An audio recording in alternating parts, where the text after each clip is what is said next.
What's going on, everyone? Thanks so much for tuning in to another episode of the Ducks Dish podcast. I'm your host, Max Torres with ScoopDuck on 3, coming to you on Sunday morning, October 27th, 2024, as number one Oregon destroys Illinois 38-9 on Saturday afternoon in Eugene at Autzen Stadium. And joining me to break it all down is ScoopDuck owner and publisher Justin Hopkins. J-Hop, how are you? Good to see you. Good. Yeah, doing good. Feel somewhat rested and recovered. That's the beauty of a midday game, 12:30. I understand that's not ideal for tailgating before the game, but it's pretty good time for tailgating after the game for sure. Right on, right on. Yeah, it's nice to get the game not out of the way, but you have it done, and then you can watch the rest of the slate, like we've talked about before. Not entirely dissimilar to what you see on Friday night games, and kind of the atmosphere, the dynamic there. But Justin, Oregon showed up and took care of business, moved on to 8-0, 5-0 now in Big Ten play, behind a big day from Dylan Gabriel once again. Also had some standout performances from Noah Whittington, of course, on offense, and then Oregon's defense just really stifled the Illinois offense. So we can go anywhere we want from here. What kind of catches your eye? Yeah, it's kind of interesting as I've thought about this game. You watch the game and it's pretty clear Oregon's in control early on, right? We get to halftime and I mean Oregon didn't execute especially well in the second half, but it's also hard to hold your attention when you're up. What was it, 35-3? I think at half, Oregon was up. So obviously to get out with the win, 38-9. I guess for me, biggest thing is you are the number one ranked team, and there's a lot being made about being the number one team for the first time in a long time.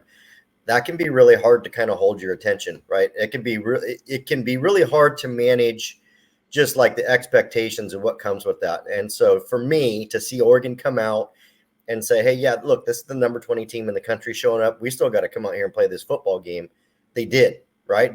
There was no question from the get-go that Oregon was going to be in control and had their sole focus on Illinois. They're not looking ahead to Michigan. They're not still thinking about the Ohio State win from a couple weeks ago. Their focus was on Illinois, and they came out and they executed. And that's important. Like, it's not probably going to be talked about enough as it should. That's really important for Oregon to know that, for Dan Lanning to know, hey, we had a lot of stuff coming at this team. Number one, a lot of hoopla. They're the number one team, yada, yada, big win. We still got games to win. I mean, his response was, who cares, right? I mean, it was a great response. And you say that, but then, this is the first chance we kind of get to see them as number one. And they took care of business, clearly.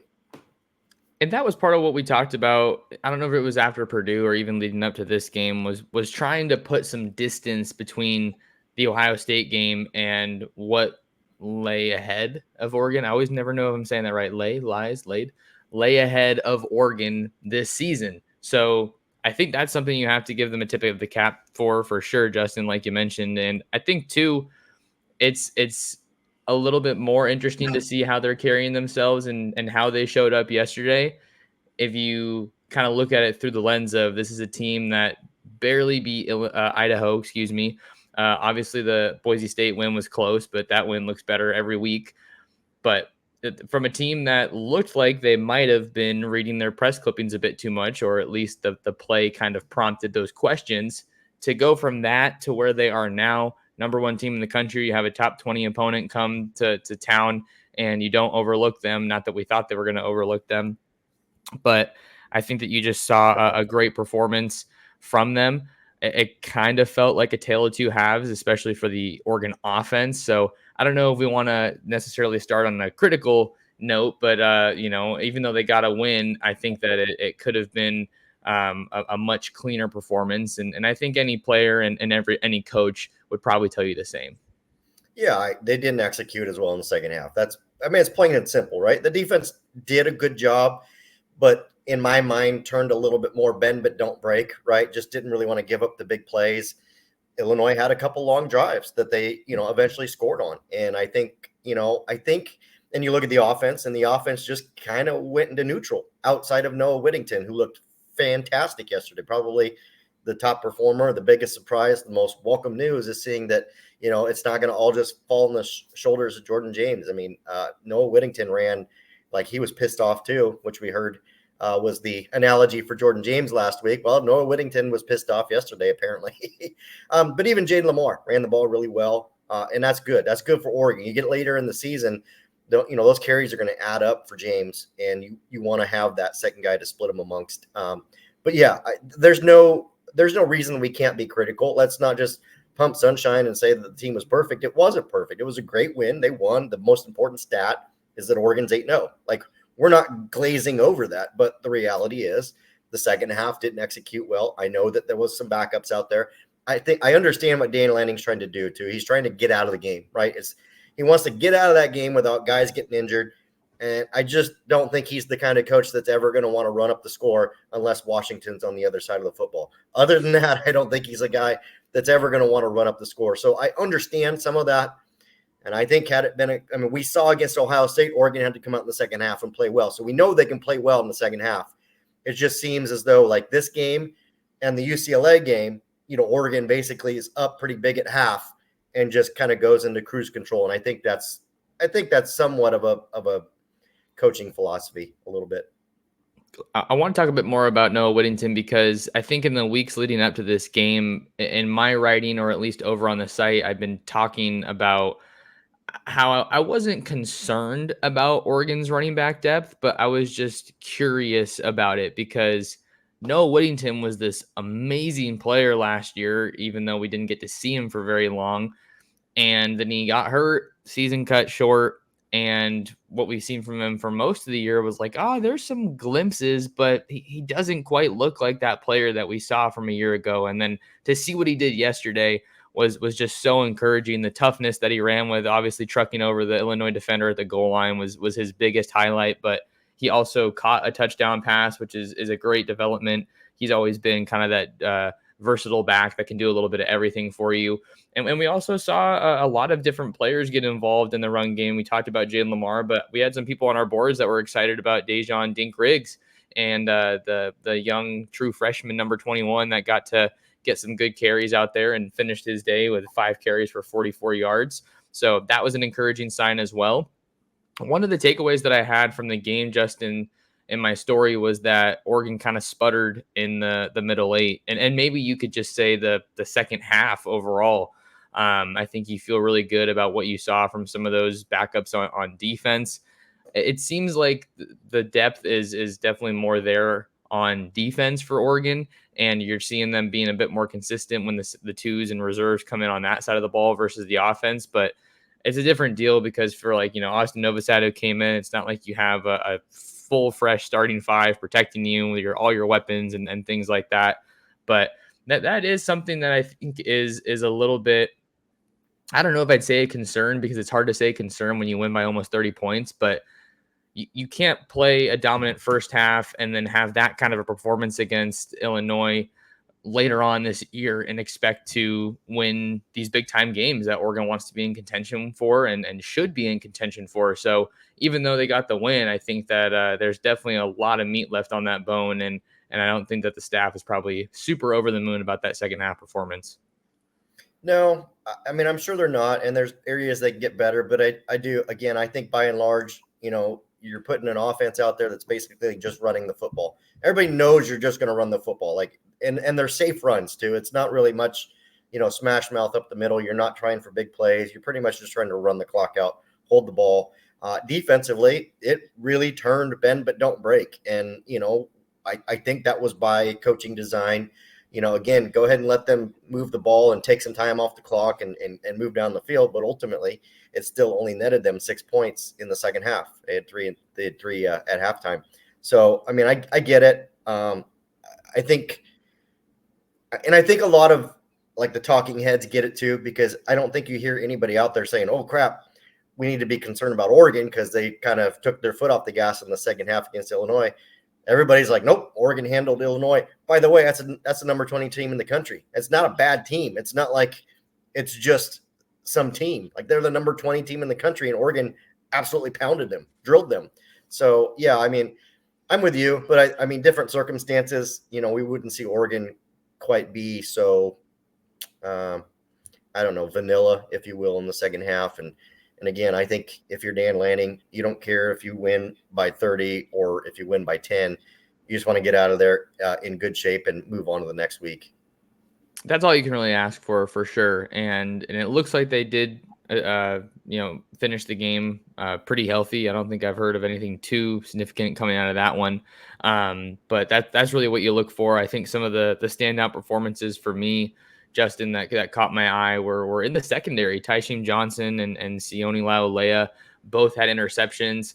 And I think Sione's interception was even more impressive because you watch the replay and he kind of just turned around and whipped his head around at the last second, and just his reflexes just were phenomenal, and he was able to snag that interception. So encouraging to see a young DB, someone that just got there, already making some plays. He played at the junior college level before he got to Oregon, so maybe he is someone who could see the field sooner rather than later in a more extended role. But Oregon hasn't really been at the spot where they need that right now.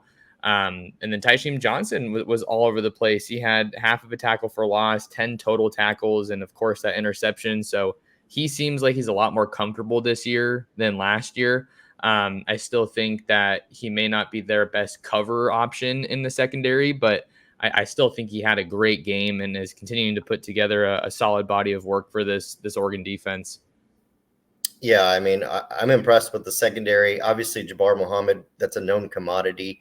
And you start looking at these corners. Nico Reed played a fantastic game. Several big PBUs. That was the next guy I was going to talk about. Yeah, he was all over the place. And then, I not gonna lie, I had to look up. I'm like, who's number 13? And then of course he turned his back, like, oh, it's Sione. Great pick. I mean, looked good out there, did a good job. Obviously, we saw Cam Alexander with the pick a week ago. Dante Manning came in and had some big plays.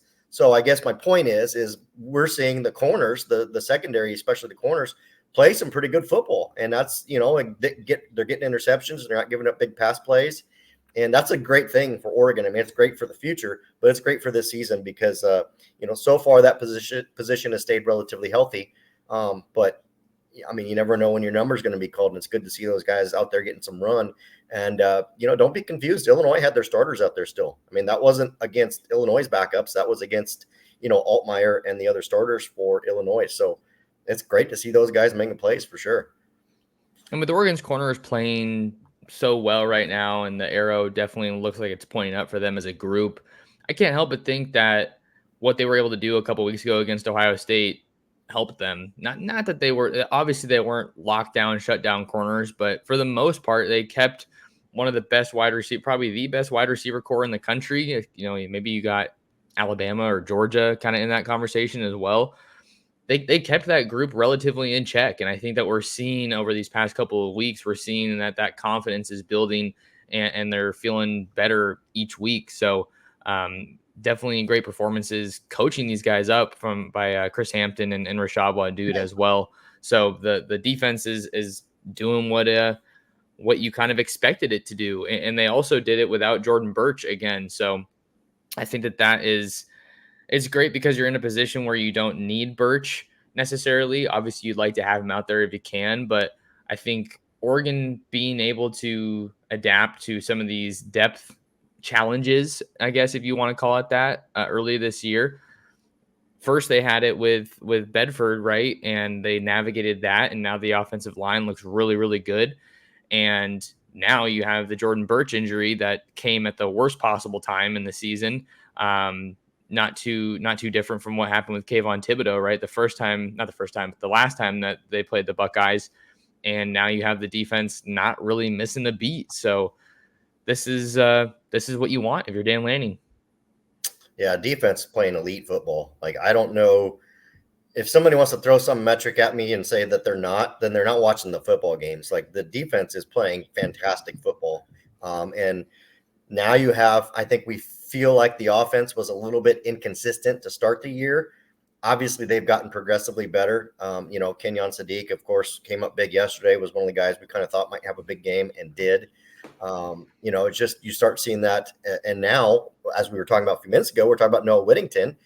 Now you add another guy like Noah Whittington into the offense, and it's like, oh, man, this offense is really tough to stop. So, yeah, I love seeing the secondary play really well. I love seeing the front. That Oregon defensive front is tough. Like, Derek Harmon's like a grown ass man out there. It's not even funny what he's doing. And like you said, yeah, they're minus Jordan Birch. I know there was chatter about Birch, warming up and potentially being close. I think we're still probably a couple of weeks away from seeing him in reality, and that's okay. Like it's okay. I mean, the defense is obviously still really good without Birch. Mateo has stepped up, and Mateo had another really good game. There was a couple blatant holds on Mateo that didn't get called. Good news is we're not like Ryan Day. We don't have to sit here and bitch about calls because we didn't lose or barely win a tight game. Like Oregon's handling business, and suddenly those calls aren't even talked about. But I mean, the block in the back that they didn't call, that was awful. That was terrible. Or that they picked it up, whatever they did. The fumble that they didn't even review. I thought Dan Lanning should have called a timeout there, but I mean, there was 3 or 4 calls that Oregon really was on the bad end of, and I understand that's part of the game, so we're not complaining about it because Oregon handled business. But I guess other teams that can't handle business have to complain about it, and just love what we're seeing. The special teams was good yesterday. All 3 facets are hitting. You're getting depth out there. I think the one surprising storyline, maybe I thought, and I understand, I think, they're really trying to preserve his red shirt. I thought we'd see Dante Moore yesterday just because there was a little more time for him to be out there. But again, it was Austin Novosad. And I think, I think we all understand why that is. We can talk some more about offense here in a sec, Justin, but just to kind of put a bow on the defense, you talked about some of those calls. We're seeing Oregon take care of business and not have to complain about the calls. They're also not having to throw garbage onto the field to kind of get their way when these student sections are throwing hissy fits like we saw these past couple of weeks. But some of these stats that just really pop off the screen for me, Justin, 3 sacks from Oregon yesterday, 7 tackles for loss, 2 picks, and 8 pass breakups. That is just awesome performance from this Oregon defense. They're just super active in the secondary. And I think that they feel like they could probably go against any wide receivers in the country. And these guys are just super locked in. And then Amari Washington is also a guy that I think caught your eyes a little bit. He didn't have a sack, but he did shove Altmaier a little bit late in that game. So I think that's something that you like to see from a young guy. He's got that intensity that he's bringing for sure. So overall, the Oregon defense just continues to dominate, and it could have been even more dominant defensive performance if Harmon hadn't gotten called for that unnecessary roughness penalty that led to a touchdown when that drive kind of got resurrected because that was on a 3rd down. But overall, there's not really much to kind of critique or not much of a bone to pick with this Oregon defense. They're just playing some amazing football. Oh, absolutely. And the Harmon call was kind of like, I get it. I mean, as a senior guy, he should kind of know better, but on the same hand, it's not like he picked him up and body slammed him. It was still kind of in the motion of play. But again, we don't have to sit here and complain about it because Oregon handled business regardless of any calls. And like you said, I think my favorite thing about the defensive line, it's not always sacks, it's not always the stat, but they're disruptive. They're highly, highly disruptive. Rarely does a quarterback get to stand back there and just stay in the pocket, and not have to move. I mean, every quarterback every week is having to move around and having to guess where, they're twisting and stunting up front. And they're doing some great things up front. And, that's really hard for a quarterback. It's really hard for an offensive line to try and contain those guys. And like you said, sometimes it's Derek Harmon, sometimes it's Amari Washington, sometimes it's Mateo, sometimes it's Caldwell. These guys, when their number's called, they're making plays. And, I love that you get a disruptive front like that, and it makes that secondary, those corners, their job so much easier, right? They've only got to cover for 2 or 3 seconds, not 5 or 6 seconds, because that's really difficult to do at this level. And so I think you're seeing all of that come together. The linebackers aren't getting washed out. I mean, we've seen that before. It's been a while, but, the middle of the field's wide open, and you're like, where are the linebackers? And they're nowhere to be found. And they're setting edges. They're not getting lost in space. They're holding the middle. It's just a really good defensive unit, and it has depth. And we're seeing that depth continue to show itself each and every week as well. We'll continue breaking down this Oregon win over Illinois and some more offensive notes, maybe some big picture stuff as well. But first, we got to give a shout out to Ranchito Grill in Springfield. Not sure what your dinner plans are tonight, but head on over to Ranchito at 1537 Mohawk Boulevard. Try out their homemade tortillas. They got great food, a great environment, and they will take care of you. Say what's up to my guy, Ruben, and let him know that Max Torres sent you. Also, want to let you guys know you can try us out at scoopduck.com for just $1. That will give you 7 days of access. If you are listening or watching and haven't read us before, you should check us out at scoopduck.com. There's no better place for Oregon football and recruiting coverage. And the Ducks are number one. So why not give us a shot? Number one team in the country, $1 out of your pocket to give us a shot. I think that's a pretty good deal.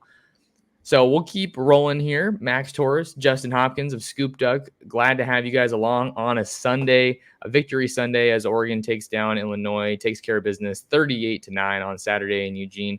Let's talk a bit more about this offense, Justin, because I think the Noah Whittington performance has to be one of my favorite parts of the game, because he looked like he was his old self. He was running hard. He had, even like on like runs that weren't that big, I know he had a pretty big truck, like, just really initiated contact against the Illinois defender.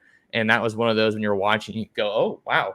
And it's just fun to see, because he hasn't been like super explosive and really impactful so far, but he could be heating up at just the right time.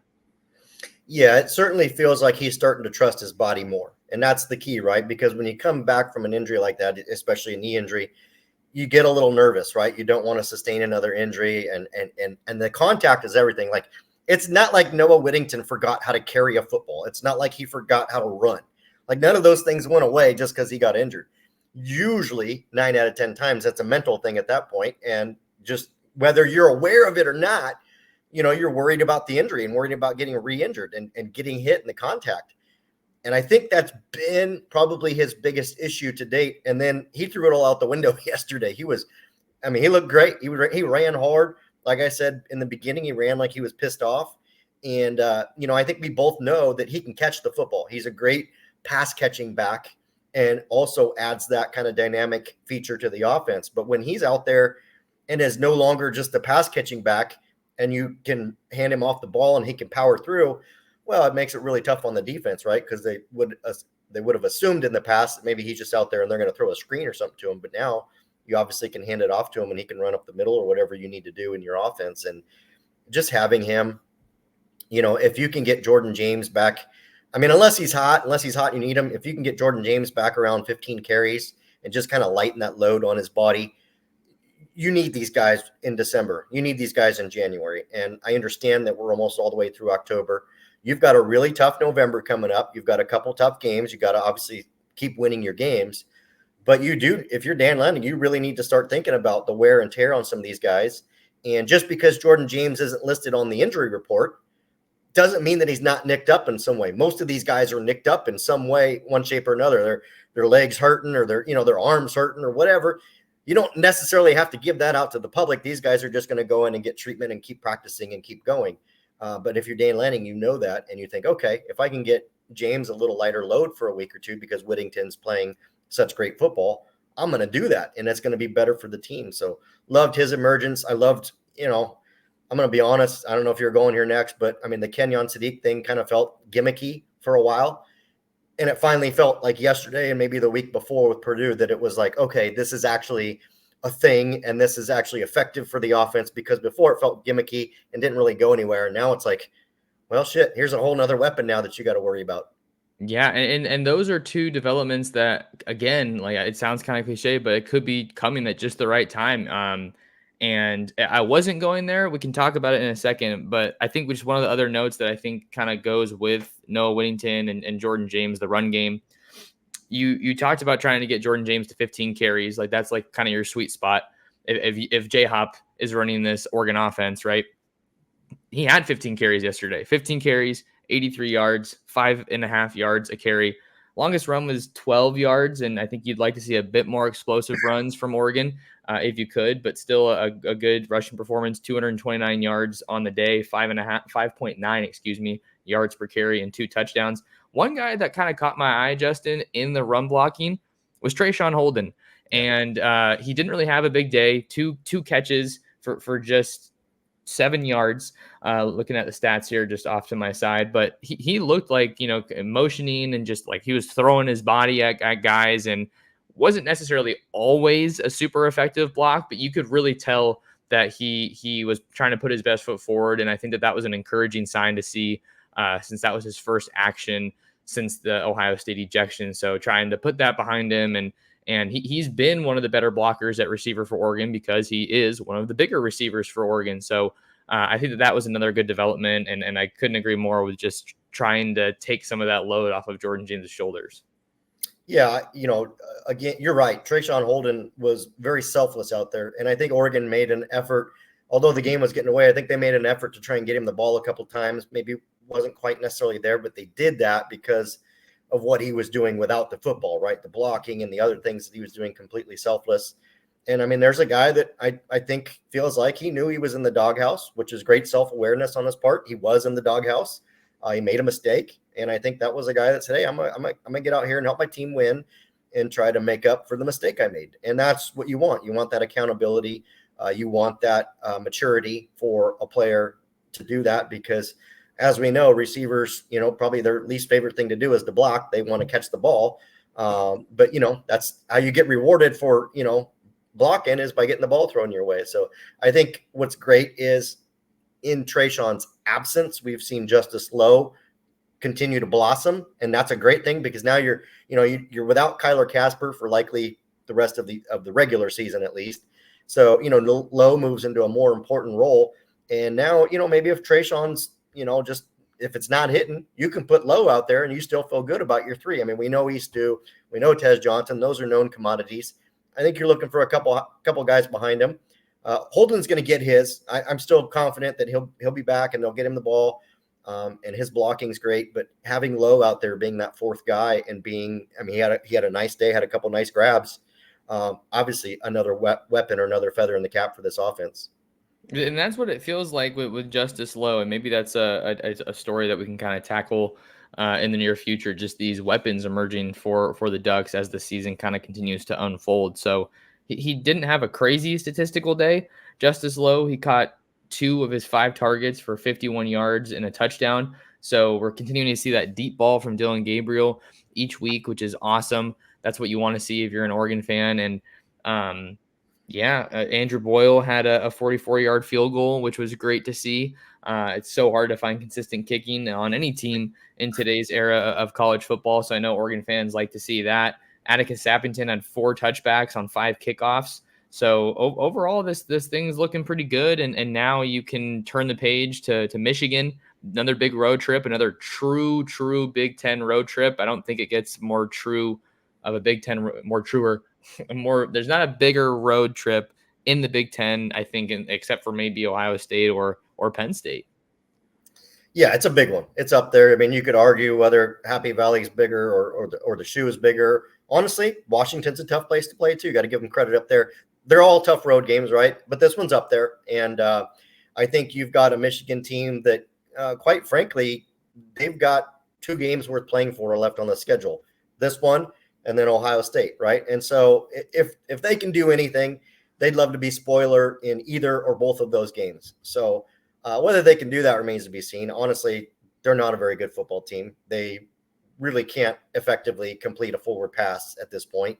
So, I think if you're Oregon, you head in and expect to, try to stop or slow down or the run game, which is frankly a strength of your defense and the ability to do that. So this matchup is a bad matchup for Michigan, at least just kind of on the early observation. I know they were dinged up in the secondary. I don't think Will Johnson played No, he didn't. this week. I'm assuming he'll be back this next week. I don't know. We can track that story. But yeah, it's 100,000 fans. It's a big stadium. I don't know what the temperature's like back there. I don't know if it's cold yet. I don't think it's quite, I don't think there could be snow on the ground or anything like that. So at least that's good. But yeah, it's a big travel game. I think for me, if I recall correctly, I think I put this like as the 3rd most difficult game remaining on the list for Oregon of the 5 games. And that was including Illinois this week. So, if you're Dan Lanning, obviously you're taking them all seriously, right? Because the end goal is getting to 12-0. No doubt. Well, just some final thoughts here on Michigan. They barely beat Michigan State yesterday, and that was in Ann Arbor. They were able to beat the Spartans 24-17, a game that Oregon won earlier this month, 31-10. So whatever you want to make of the transitive property, there you have it right there. The other note that we have to talk about, Justin, we absolutely have to talk about with this Michigan game is the absolutely icy uniforms that Oregon's going to be rolling out. More Generation O. We got Warp Speed. If you're watching here on YouTube, you can see them. Jabbar Muhammad is modeling these uniforms that the Ducks are going to be debuting. Carbon fiber helmets, chrome face mask. You could definitely tell that this was one that they were kind of waiting, had in the holster for a big game, and I just think it kind of goes to a bigger point. They're number one in the country. That everyone's talking about Oregon. They have all the eyes on them. So, and they don't usually, like, they release this like 4 days earlier than they usually do as well. So I think that there's very few programs in the country that are better on capitalizing and building momentum than Oregon. And this is one of those examples. Yeah, I tell you what, I know obviously we're looking at we're on YouTube here recording and can see it, but if you haven't seen them, this uniform combination is clean AF. I mean, they're my favorite of the year for me. I mean, I do love the Stomp Out Cancer, the cancer uniforms. I love the attribution there, but these are absolutely fire. So, I mean, yeah, I'm not gonna lie. Hopefully these get put up for sale because I know there will be a lot of fans rushing to buy this uniform. It's going to look really good. I don't know. Yeah. Good luck, Michigan. You ain't beating us in these stormtroopers. I can tell you that much. There you go. Well, any final thoughts, Justin, before we hop on out of here, wrapping up our reaction episode? No, recapping this one, but make sure you guys tune in. Likely on Tuesday, we record again. We'll have some recruiting stuff to go over in that one, slight preview of Michigan. And like I said, Max has got it up here. Make sure you guys subscribe to the channel, whether it's, podcast or whether you're on YouTube. And then we don't have to remind you that we're going to come out with an episode. It'll just do it for you. So thank you guys for the support. Yeah, so we kind of are in this flow. Tuesday, Thursday, Sunday has been our adjusted schedule, and I think it's been going really good. The feedback's been awesome, and we've continued to see some growth here on the channel. So we can't thank you guys enough for that. And it's going to be fun. I'm going to be getting on the phone the rest of the day, trying to get some of these interviews and keep you guys up to date with everything. No better time than now. You got to be locked in because it's going to get crazy, whether we're talking about Oregon on the field or on the recruiting trail. But if you want to find more of that guy, Justin Hopkins, you can follow him on Twitter/X at JHopkinsSD. You can find me anywhere at Torres Sports. Subscribe to the channel and share the show. Share the Ducks Dish podcast with your friends, with your family, and with other Duck fans. But until next time, thank you guys so much for tuning in to another episode of the Ducks Dish podcast.